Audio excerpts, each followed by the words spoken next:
Karena yang ada di masyarakat itu selalu berpikir bahwa wah, saya hipertensi, saya harus minum obat seumur hidup. Betul. Dan saya takut ginjal saya nanti rusak. Nah, ini mitos yang membahayakan karena justru banyak pasien yang kemudian memilih untuk menghentikan obat hipertensinya, itu justru datang ke kita itu dalam kondisi gagal ginjal. Dengan kita melakukan pengukuran tekanan darah ya sendiri atau bahasanya home blood pressure monitoring atau pengukuran tekanan darah di rumah ya, itu dilakukan, ternyata banyak manfaatnya.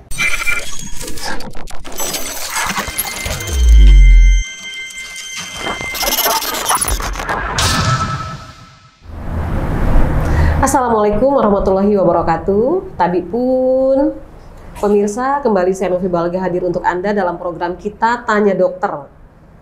Dan program ini merupakan kerjasama IDI, Ikatan Dokter Indonesia Wilayah Lampung, dengan rilis IDTV. Dan hari ini tema kita sangat menarik, jadi setiap kita podcast itu semuanya menarik. Hari ini adalah tentang ukur tekanan darah secara akurat, kendalikan untuk hidup sehat dan lama. Wah, dokternya siapakah? Ini dia, ada Dr. Sigit Pratama Yustisia Nasruddin, spesialis jantung dan pembuluh darah, VH Mars. Halo dok. Halo. Terima kasih sudah hadir dok. Yeah. Ini temanya benar-benar sangat menarik hari ini. Dan pemirsa, dokter ini adalah dari PERKI. PERKI itu adalah Perhimpunan Dokter Spesialis Kardiovaskular Indonesia. Dok, ini kalau PERKI ini, Perhimpunan Dokter Spesialis Kardiovaskular itu apa dok? Ya, jadi itu merupakan perkumpulan dokter-dokter spesialis jantung dan pembuluh darah.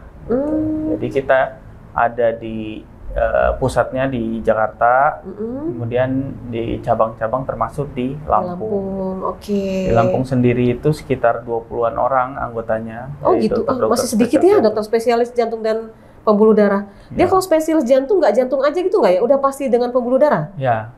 Jadi itu merupakan satu kesatuan sehingga kita memberikan pelayanan itu secara menyeluruh karena kita ketahui bahwa organ jantung itu selalu berhubungan dengan pembuluh darah gitu.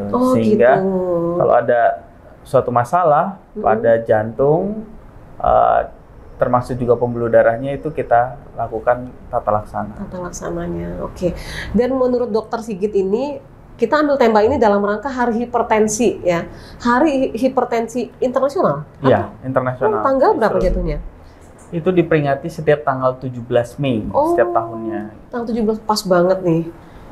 Jadi kalau hipertensi kaitannya dengan jantung dan pembuluh darah nih dok. Kan temanya tentang hipertensi ya, kita dalam rangka hipertensi. Kaitannya sama ini apa dok? Ya, jadi sebelumnya saya jelaskan bahwa kenapa sih perlu adanya dalam tanda kutip perayaan Hari Hipertensi? Sebenarnya simple. Kita pingin setiap orang atau masyarakat secara umum itu aware terhadap hipertensi. Hipertensi itu bahasa umumnya adalah tekanan darah tinggi. Oke. Kenapa tekanan darah tinggi menjadi suatu isu yang penting dan perlu diperingati setiap tahunnya? Karena ternyata kita pakai data di Indonesia saja, data dari Riskesdas tahun 2018 itu penderita darah tinggi di Indonesia itu mencapai 34%. Dari jumlah penduduk? 4%. Wih, cukup banyak. 4 lebih ya? Diperbarui data tahun 2023 itu turun, cuman masih signifikan di angka 30-an%. Oh, gitu. Itu artinya kalau kita di ruangan ini itu bertiga, satu di antara kita itu penderita hipertensi gitu. Jadi angka yang cukup fantastis. Kenapa hipertensi itu sangat tinggi? Salah satunya hipertensi itu kita sebut silent killer. Jadi artinya pembunuh yang tidak kelihatan, diam-diam. Gitu. Kenapa diam-diam? Karena banyak di antara kita yang tidak tahu bahwa ternyata kita memiliki darah tinggi. Gitu. Nah, karena ketidaktahuan kita bahwa kita menderita darah tinggi, sehingga kita abai. Nah, sedangkan tingkat kealfaan atau keabaian kita itu berakibat cukup fatal. Bisa kematian ya dok? Itu yang paling berat, kematian gitu. Sedangkan kita kalau bahasa medisnya itu kita setiap penderita hipertensi itu ada namanya target organ damage. Artinya ada target organ di dalam tubuh kita itu yang mengalami kerusakan akibat hipertensi. Apa saja itu bisa mulai dari kepala, otak, kemudian mata, gitu, kemudian jantung bisa menyebabkan serangan jantung kalau terjadinya di jantung, di otak bisa mengalami stroke, di mata bisa mengalami kebutaan, di ginjal bisa menyebabkan gagal ginjal, di pembuluh darah kaki bisa menyebabkan penyumbatan pembuluh darah kaki. Di pembuluh darah besar misalkan aorta bisa menyebabkan diseksi aorta, pada wanita hamil bisa menyebabkan preeklamsia atau eklamsia. Jadi ibunya dalam kondisi hamil itu mengalami kejang-kejang dan itu bisa membahayakan ibu dan janin. Karena spektrum yang begitu luas itu, sedangkan kita tidak mengetahui kita menderita hipertensi, maka tingkat tadi yang ibu bilang morbiditas, tingkat kesakitan, tingkat kematiannya itu menjadi meningkat gitu. Itu yang menjadi tugas kita bersama, tidak hanya dari pemerintah, Kementerian Kesehatan, para dokter umum, dokter spesialis, dan juga teman-teman yang lain termasuk juga media untuk sama-sama kita memberikan edukasi, kita memberikan pengetahuan sekaligus mengingatkan kembali pada orang awam secara umum atau masyarakat luas dan juga para penderita hipertensi. Dan jangan takut ya, penelitian, pengobatan, teknologi di bidang hipertensi ini setiap tahunnya semakin maju dan berkembang, sehingga kalau kita didiagnosis memiliki darah tinggi atau hipertensi bukan berarti kiamat. Nah, gitu. Justru yang perlu kita lakukan adalah tadi nanti mungkin kita akan bahas lebih lanjut terkait pemeriksaan tekanan darah, pemeriksaan tekanan darah. Kalau kita bisa mengetahui bahwa kita secara dini kita memiliki tekanan darah yang tinggi, itu bahkan kita tidak perlu minum obat. Gitu. Kalau di awal kita sudah tahu dan itu relatif yang masih ringan, kita nggak perlu minum obat. Gitu. Jadi kata dokter tadi pemirsa, kalau kita sudah tahu lebih awal bahwa kita nih ada darah tinggi, nggak harus minum obat. Karena setahu saya kalau udah kena hipertensi itu harus minum obat seumur hidup, betul ya dok ya? Ya, jadi gini. Jadi nanti begitu kita lakukan pengukuran tekanan darah, kita akan tahu tekanan darahnya berapa. Gitu. Nah, kalau tekanannya masih ringan, hipertensi stage 1 atau hipertensi awal gitu ya, tekanan darahnya sekitar 140. Jadi secara umum dikatakan tekanan darah tinggi itu kalau kita lakukan pemeriksaan dan didapatkan hasil yang valid di atas 140 mm air raksa per di atas 90 mm air raksa. Nah, itu dikatakan hipertensi. Kalau di atas 140 pernya dok? 90. Per 90. Jadi kalau kita baru awal terus didiagnosis hipertensi stage 1 itu tanpa adanya penyakit lain, penyerta lain, mungkin kita bisa dengan pola hidup sehat saja untuk mengendalikan tekanan darah tinggi dengan tetap dievaluasi gitu loh. Sebenarnya banyak banget sih saya mau tanya loh. Termasuk ibu saya tuh meninggal karena hipertensi sampai stroke. Stroke ringannya sampai ke 3 kali gitu. Yang saya mau tanya nih dok, kan kita tuh nggak tahu ya, seperti dokter bilang di awal, kita kadang nggak sadar bahwa kita nih hipertensi darah tinggi. Karena ada yang berasa, ada yang enggak. Nah itu kenapa dok ya? Apa bedanya? Ya, jadi seringkali begitu dilakukan pemeriksaan itu pasien banyak yang kaget gitu. Bener dok saya hipertensi gitu loh. Jadi memang tidak selalu, jadi ini faktanya. Kadang mitosnya itu adalah hipertensi pasti sakit kepala. Enggak juga gitu. Makanya tadi di awal saya sebutkan bahwa hipertensi itu kadang disebut sebagai silent killer gitu. Jadi dia diam-diam, tidak ada keluhan, tapi ternyata tensinya 160 gitu loh. Jadi tergantung mekanisme tubuh seseorang tersebut merespon gitu. Jadi ada yang dia menimbulkan gejala baik yang ringan sampai yang berat. Misalkan yang ringan hipertensi misalkan pusing-pusing ringan gitu. Sampai yang berat yaitu dia bisa penurunan kesadaran, nyeri dada, bahkan langsung stroke ya dok? Ada yang bisa langsung stroke gitu. Dan ketika kita bicara hipertensi itu kita bicara tentang hulunya awalnya, dan hilirnya itu ya bisa berbagai macam, bisa ke stroke, bisa ke serangan jantung, gitu, bisa serangan gagal jantung ginjal. Itu bagian dari hipertensi ya dok ya? Iya gitu. Jadi itu yang perlu kita sadari, yang perlu kita edukasi ulang kepada masyarakat bahwa sedini mungkin kita memeriksakan diri, memeriksakan tekanan darah, maka kita sangat bisa untuk mengendalikannya. Jangan sampai kita datang sudah stroke, tentu itu lebih sulit. Iya betul. Terus gini dok, biasa untuk orang yang terkena hipertensi, itu ada batas usia nggak? Bisa paling muda dari berapa sih biasanya gitu? Ada hipertensi untuk anak kecil juga bisa, gitu. Sampai yang dewasa juga ada. Anak kecil juga bisa. Sebabnya apa sih dok itu hipertensi itu dok?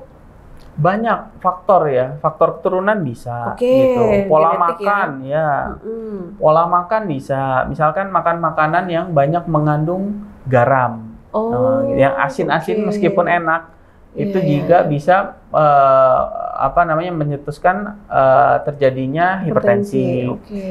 Kemudian pola hidup yang nggak sehat, ya misalkan jarang bergerak, jarang olahraga, gitu. Sekarang serba ada ya, mau apa-apa tinggal pesan pakai handphone segala macam, sehingga aktivitas fisik kita berkurang. Itu juga bisa menjadi faktor darah tinggi. Pikiran juga dok, pikiran. Oh, tentu pikiran. Apalagi kalau udah sampai dikejar-kejar pinjol. Aduh, ya betul.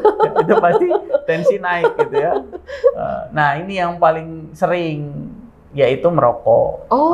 Merokok itu juga faktor salah satu yang menyebabkan tekanan darah tinggi gitu ya. Karena zat nikotinnya itu membuat pembuluh darah itu menjadi kaku, nggak elastis lagi, sehingga tensi akan cenderung lebih tinggi gitu. Jadi banyak hal sebenarnya yang dapat menyebabkan hipertensi, tapi sebenarnya bisa dicegah atau dimodifikasi. Kalau dia udah pernah hipertensi, membuat normal lagi, bisa kan? Nah, bisa. Jadi kita nanti setelah kita diagnosis, ya kita tentukan apakah ini perlu hanya pengendalian pola hidup sehat, ataukah perlu langsung diberikan obat atau terapi. Nah, dalam perjalanannya nanti bisa kita evaluasi secara berkala. Bisa kontrol ke dokternya, bisa per bulan tergantung tingkat keparahannya. Sebulan kita cek, kalau misalkan ternyata belum membaik, mungkin perlu kita kasih obat. Atau obatnya, dosisnya perlu kita sesuaikan gitu. Nanti kita akan lihat secara perlahan-lahan bagaimana kalau misalkan sudah terkontrol, obat-obatan yang tadi kita berikan itu bisa kita mulai modifikasi, bisa kita kurangi gitu ya. Dan mungkin pada kesempatan kali ini juga saya ingin menjelaskan, karena yang ada di masyarakat itu selalu berpikir bahwa wah, saya hipertensi, saya harus minum obat seumur hidup. Dan saya takut ginjal saya nanti rusak.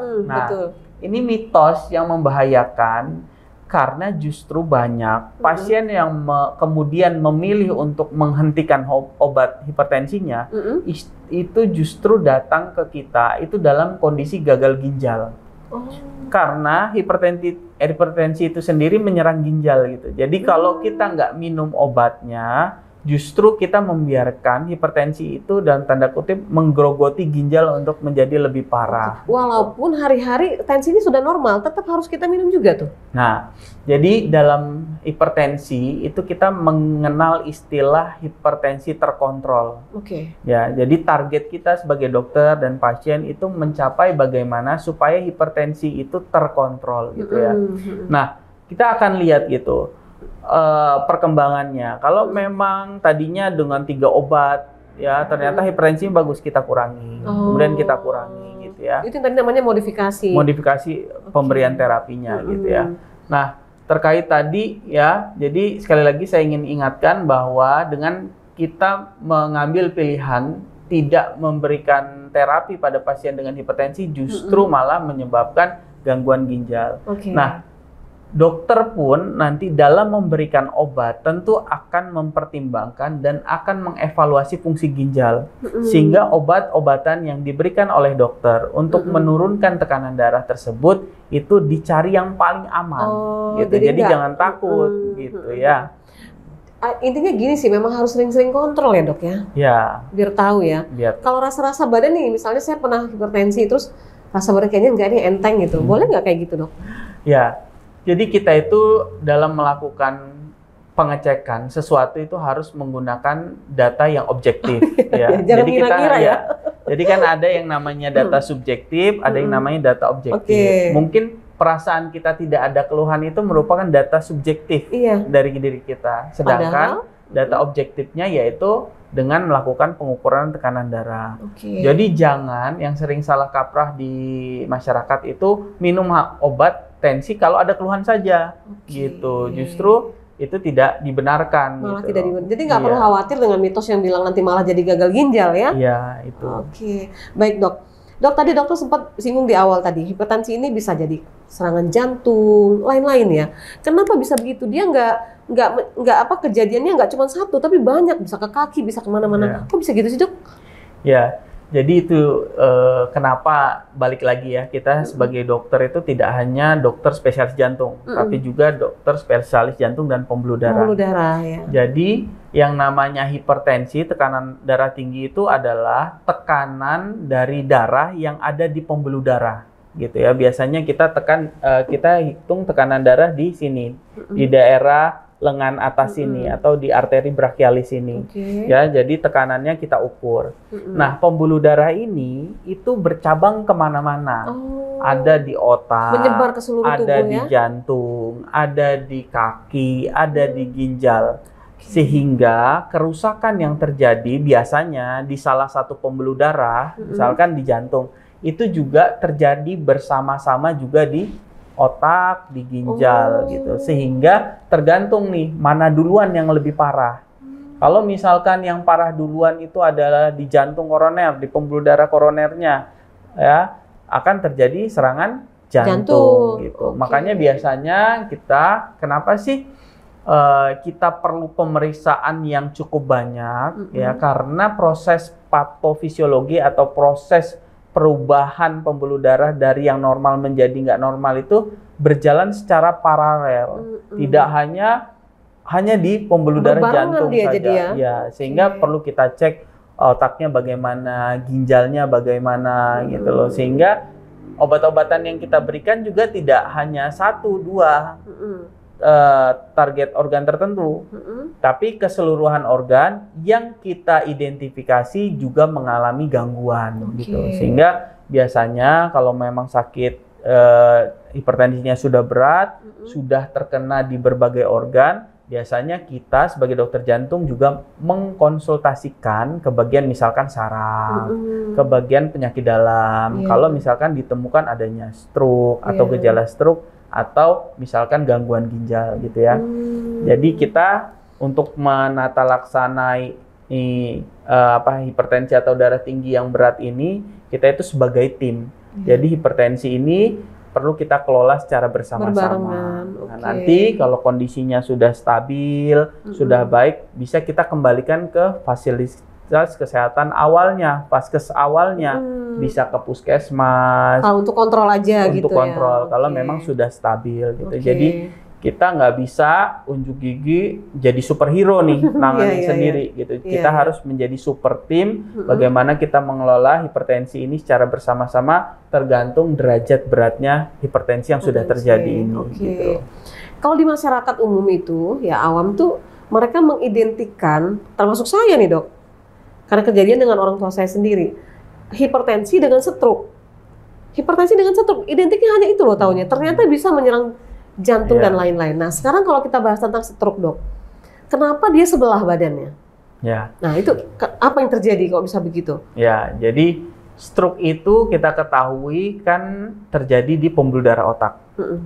Ya, pembuluh darah otak itu di otak ini dibagi dua ternyata, ya. Jadi ada otak kanan dan otak kiri, nah gitu. Nah, persarapannya ya, kalau dia terkenanya di otak kanan, jadi ada suatu persilangan di batang otak itu yang mengakibatkan satu sisi saja, gitu. Memang khasnya stroke itu begitu biasanya, ya. Biasanya itu karena dari anatomis, dari Allah menciptakan kita, otak itu secara umum dibagi dua, otak kanan dan otak kiri gitu. Sehingga tidak terjadi di kedua sisinya gitu. Pada suatu pasien mungkin, tapi jarang ya, tapi sebagian besar itu satu sisi. Jadi misalkan otak kanan yang terkena, biasanya gangguan geraknya malah di kiri, motorik maupun sensoriknya itu di kiri gitu. Jadi memang secara anatomis atau secara strukturnya seperti itu.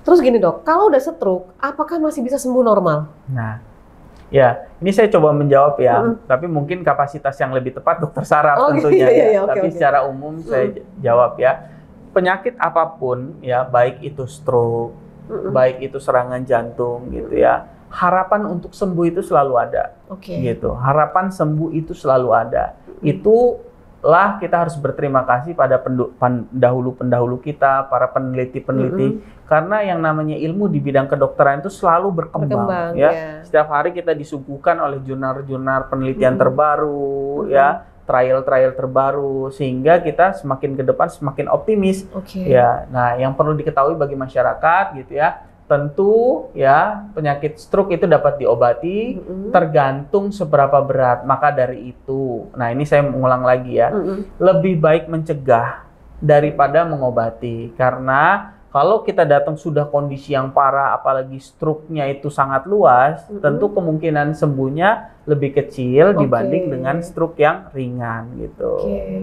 Terus dok, kalau ada yang bilang juga nih, kalau dia kan ada stroke ringan ya dok ya, stroke ringan seperti contohnya lah kasus orang tua saya, dia pertama tuh kenanya di mulut, jadi mulutnya mencong, sembuh.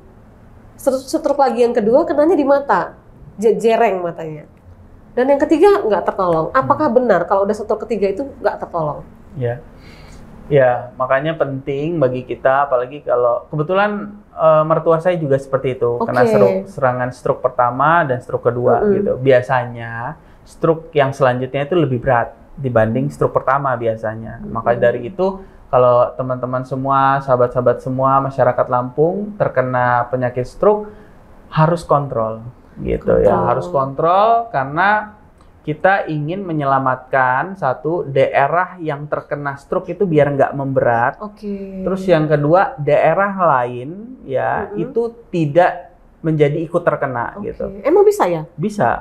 Gitu. Kalau nggak ditangani, misalkan kan penyebab stroke tadi kita bicara hipertensi, meskipun banyak sekali penyebabnya, termasuk juga kolesterol tinggi, kencing manis dan lain sebagainya, ya. Kalau misalkan kita bicara tentang hipertensi, dengan kita membiarkan tensi tetap tinggi, maka daerah yang mengalami gangguan di otak itu maka akan meluas gitu. Sehingga perlu kita kontrol tekanan darahnya tersebut gitu. Terus gini, kalau orang katanya hipertensi, nah ini yang kasihan tuh yang mereka nggak berasa ya dok. Tiba-tiba pas mau jalan oleng gitu, tapi nggak ngerasa pusing dan lain-lain. Bahkan ada yang pecah pembuluh darah. Kalau udah pecah pembuluh darah katanya udah nggak tertolong lagi. Itu gimana sih dok penjelasannya? Ya. Jadi stroke itu ada dua secara umum, ya, stroke sumbatan dan stroke perdarahan. Ya. Memang secara umum ya lebih menyebab kematian itu adalah stroke perdarahan. Jadi stroke perdarahan itu bayangin bahwa otak ya ini dialirin pembuluh darah. Kemudian pembuluh darahnya itu pecah. Artinya apa? Adanya ekstravasasi atau keluarnya darah ke daerah otak. Nah, kita ketahui sekarang kepala kita ini kan keras ya. Kepala kita ini keras. Sehingga ya kalau kita alirkan aliran darah yang keluar di jaringan itu, maka volumenya kan akan meningkat. Sedangkan ruangan otak itu segitu-segitu aja. Ya. Jadinya apa? Akibatnya tekanan di dalam otak itu meningkat. Ini seperti meledak gitu dok ya? Jadi ini ada ruangan, kemudian ada darah yang terus mengalir, dan mengalirnya itu kan cepat ya, aliran darah itu.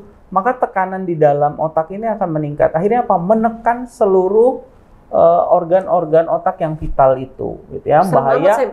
Saya seru banget bayanginnya ya. Makanya kalau kita udah bicara kuratif pengobatan, itu aspeknya jadi lebih dalam tanda kutip ribet gitu, lebih susah dibanding kita bicara tentang aspek promotif dan preventif gitu ya. Jadi nanti mungkin pada kesempatan lain mungkin ada hari stroke sedunia juga kan. Nanti bisa undang teman-teman sejawat dari bagian saraf. Jadinya tanggal berapa tuh? Saya lupa tanggalnya apa. Mungkin nanti teman-teman saraf yang bisa mengedukasi lebih jelas. Kalau udah stroke larinya ke saraf, ke dokter saraf ya dok ya. Dok gini, kembali ke tema. Ukur tekanan darah secara akurat, kendalikan untuk hidup sehat dan lama. Artinya kalau kita sering atau rajin mengukur tekanan darah itu bisa memperpanjang hidup ya. Ya.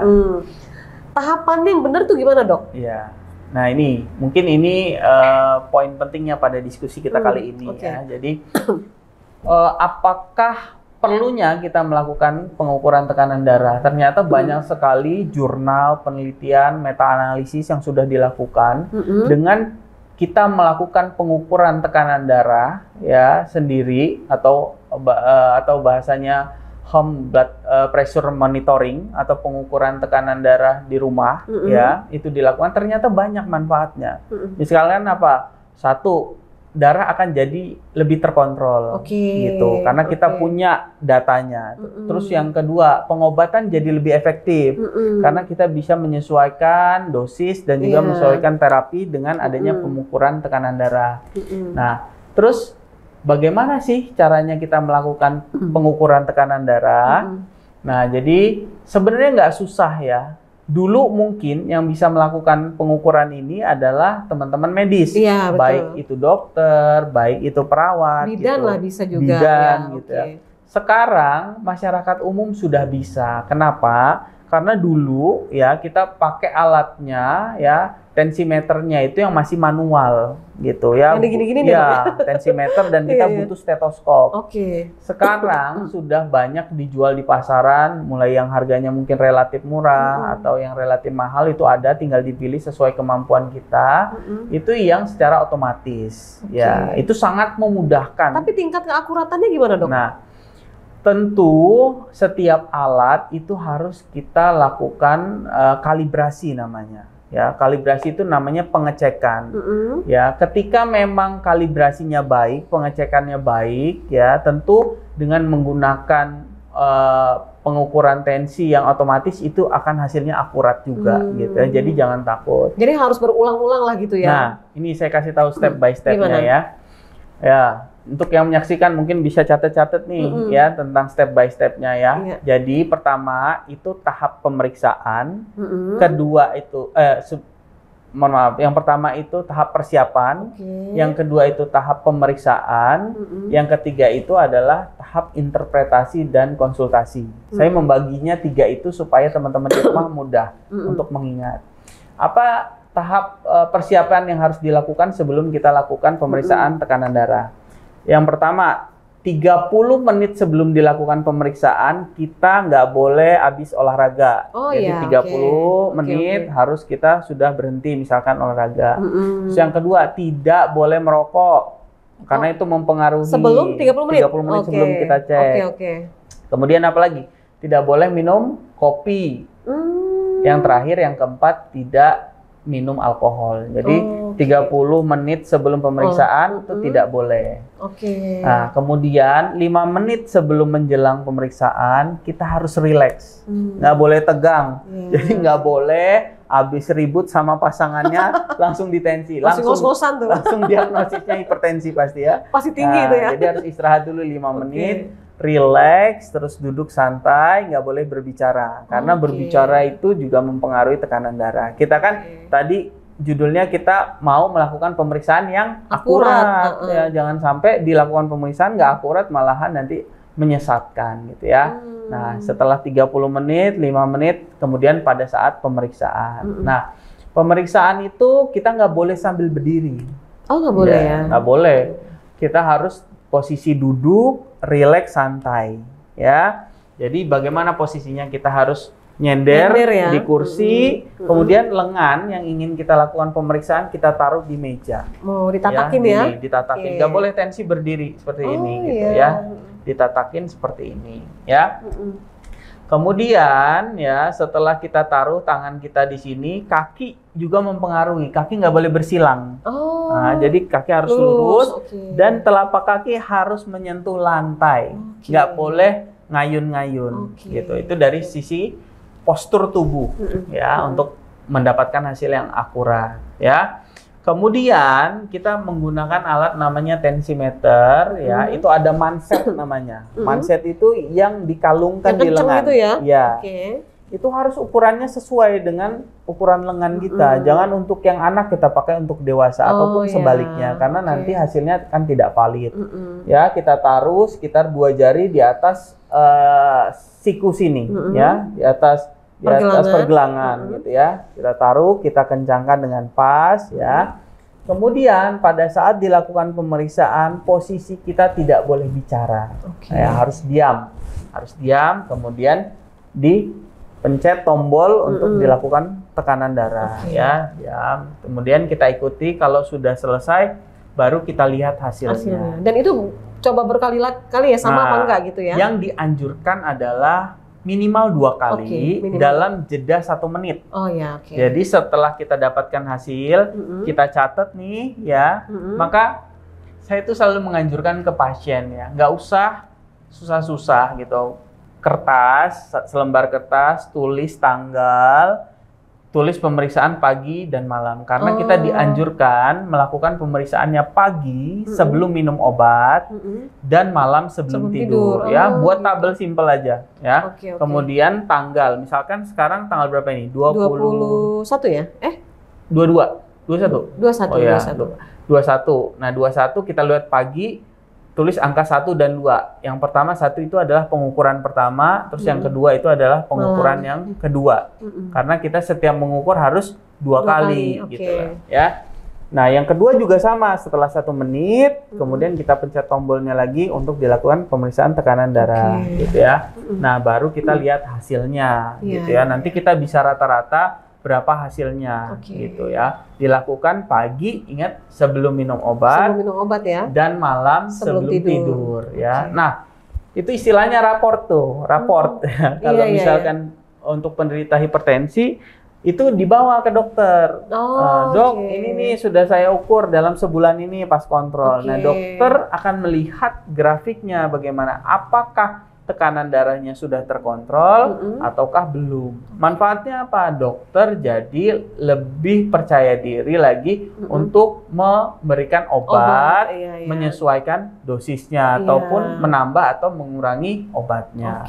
Itu kenapa pada akhirnya akan membuat hidup kita lebih panjang gitu, karena kita benar-benar bisa mengendalikan tekanan darah secara akurat ya. Jadi Bapak Ibu semua yang menyaksikan siaran ini, sisihkan ya sebagian pendapatan kita ya, yang tadinya buat pesan GoFood atau yang lainnya. Nggak mahal kok, sekarang harga-harga itu nggak mahal, tensi itu ya, apapun mereknya ya, beli taruh di rumah ya. Nah, dok, saya kan nggak punya hipertensi, apakah saya perlu? Ya. Jadi balik lagi bahwa dalam hal prevensi atau pencegahan kita itu selalu bisa melakukan di beberapa titik. Kalau kita belum punya tekanan darah, kita lakukan pemeriksaan tekanan darah. Manfaatnya apa? Kita bisa jadi tahu kita punya darah tinggi atau enggak. Itu. Kalau yang pakai sudah punya darah tinggi, kita lakukan tekanan darah, manfaatnya kita bisa mengetahui sejauh mana terapi yang kita berikan sudah efektif atau tidak gitu. Sehingga walaupun belum punya tekanan darah tinggi, apalagi sebenarnya dianjurkan untuk yang usia di atas 18 tahun itu sudah mulai melakukan pengecekan. Harus rutin ya. Sudah mulai dilakukan pengecekan di atas 18 tahun. Udah banget ya, Dok, udah mulai ya. Kenapa? Karena pembuluh darah kita ya itu mengalami perubahan itu sebenarnya sejak dini, sejak dilahirkan itu selalu berubah-berubah. Dan di atas 18 tahun ya perubahan itu sudah harus mulai dimonitor pembuluh darah apakah sudah ada hipertensi atau tidak gitu. Jadi membuat Gen Z nih ya yang masih muda-muda gitu, kita juga harus junk food termasuk. Nah, itu nggak boleh disarankan. Nah, itu bisa memicu. Bisa karena junk food apalagi yang tinggi garam. Biasanya kan junk food itu isinya garam, asin-asin dan daging-daging merah. Nah, itu tidak dianjurkan. Justru kita dianjurkannya pola hidup sehat dalam bidang makanan atau gizinya itu adalah perbanyak makan buah, sayur. Ya, kalau kita butuh protein disarankan itu dari ikan. Ya, jadi hindari yang dari daging-daging merah terlalu banyak. Bukan berarti nggak boleh loh, tapi harus dikontrol. Secukupnya aja lah. Iya, gitu, betul, ya. secukupnya. Oke, Dok. Kalau mereka yang pernah kena stroke nih, terus sembuh sehat, bisa kena lagi nggak? Oh, bisa. Maka dari itu gini, setiap dokter ya menemui suatu penyakit, dokter akan men-tracing faktor resiko apa nih yang dia punya. Misalkan pada kasus ini adalah stroke. Stroke itu faktor resikonya apa? Satu, misalkan darah tinggi. Kedua, kencing manis. Ketiga, kolesterol tinggi. Ya, keempat, merokok misalkan. Kelima, obesitas gitu ya. Nah, 5 ini pada saat pasien ini sudah sembuh, dikontrol nggak? Iya. Ya.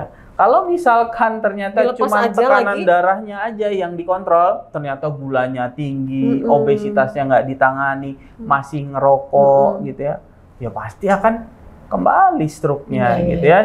Jadi stroke itu tidak hanya karena hipertensi, tapi dia bersinggungan dengan yang lain juga ya, Dok? Gitu.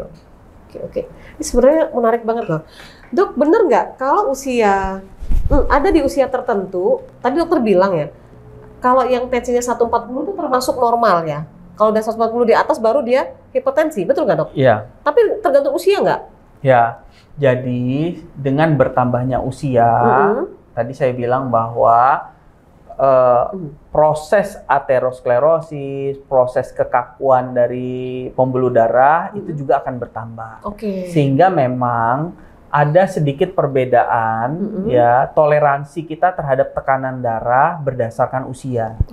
Jadi semakin usianya tinggi, misalkan di atas 60 tahun, memang kita tidak terlalu agresif untuk menurunkan tekanan darah sebagaimana yang usianya muda gitu ya. Misalkan udah 80 tahun, mungkin dengan di bawah 150 saja sudah cukup gitu. Beda dengan yang masih muda, kita lebih agresif lagi gitu. Jadi memang ada pengaruhnya karena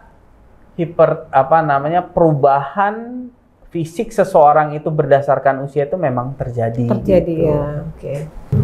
Dok, tadi di awal dokter bilang lebih baik kita aware sejak dini ya. Nah, supaya tidak mengalami hipertensi, perlu adanya pola hidup yang benar-benar mendukung supaya tidak terjadinya hipertensi. Pola hidup yang sehat seperti apa, Dok?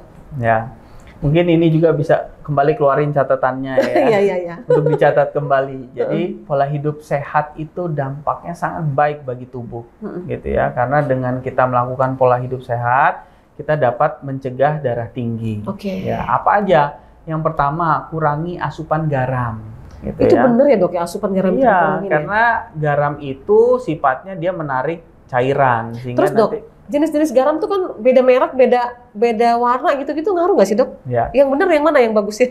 Putih apa agak gelap? Kalau soal warna saya kurang tahu juga ya pengaruhnya. Ya, tapi yang pasti kita dibatasi ya penggunaan garam itu maksimal 1 sendok teh sehari. Ya, gitu. Jadi kita harus takar. Kalau di rumah, memang lebih baik kita makan di rumah ya, karena kita bisa takar ya. Jadi sehari maksimal 1 sendok teh itu terkait garam.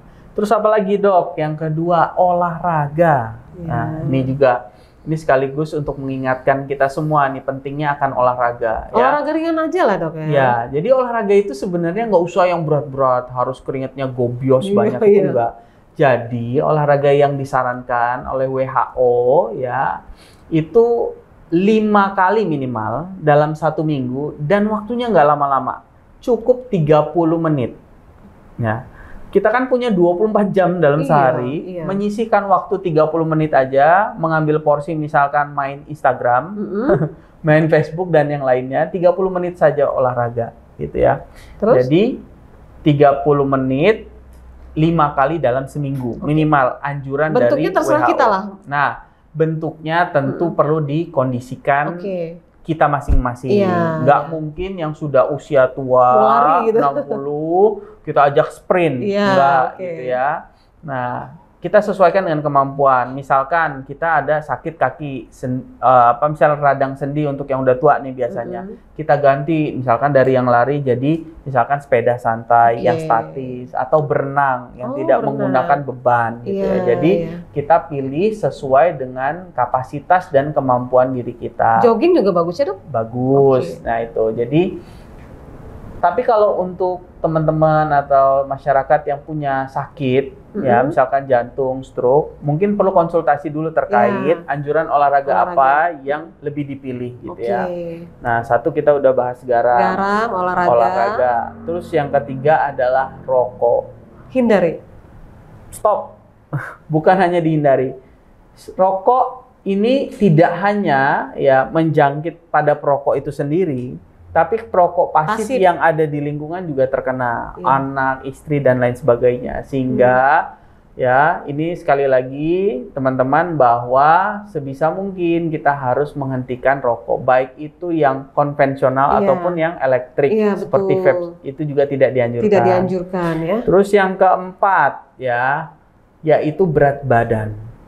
Nah, berat badan ini juga mempengaruhi darah tinggi ya. Jadi ya kita coba ukur lingkar pinggang kita. Kalau untuk laki-laki targetnya harus di bawah 90 cm. Kalau yang perempuan kurang dari 80 cm gitu ya. Itu gampangnya untuk menilai berat kita, bobot kita ini berlebih atau enggak. Atau kalau yang lebih spesifik kita hitung yang namanya indeks massa tubuh atau IMT ya. Nanti kita hitung berat badan dibagi dengan tinggi badan kuadrat. Nanti ada kita masuk ke dalam overweight, normal atau obesitas gitu ya. Tadi kita sudah bahas 4 berat badan. Terus yang kelima, makan makanan. Nah, ini ya.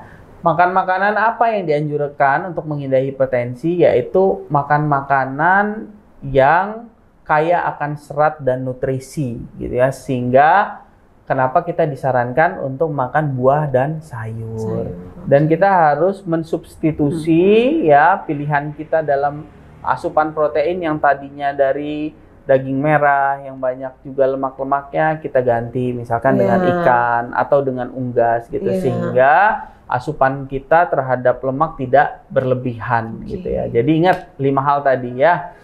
Kurangi garam, olahraga, teratur, tidak merokok, mengurangi berat badan normal, sama makanan yang kaya serat dan nutrisi dari sayur dan buah-buahan, hindari yang daging-daging merah.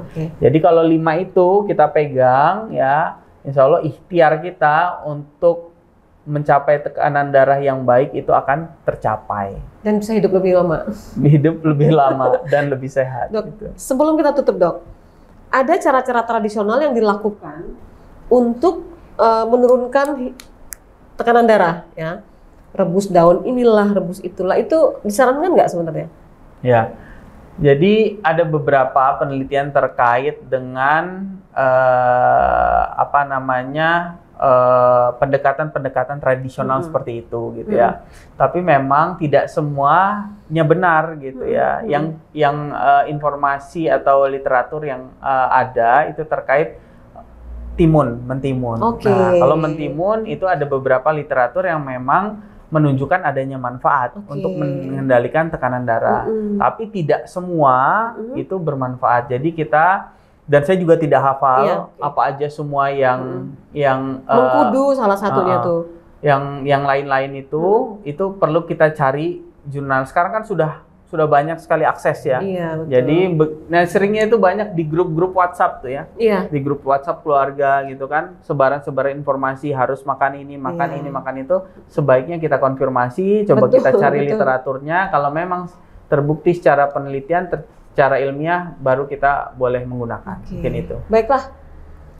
Komplit ini penjelasannya, mudah-mudahan ini semua pemirsa yang menyimak program ini saat ini untuk podcast kita kali ini jadi lebih paham ya, lebih paham tentang bagaimana menjaga supaya darah kita tetap normal, terus menjaga pola hidup yang biasanya makan. Tapi memang kalau makan tuh kalau garamnya kurang tuh memang kurang sedap sih sebetulnya.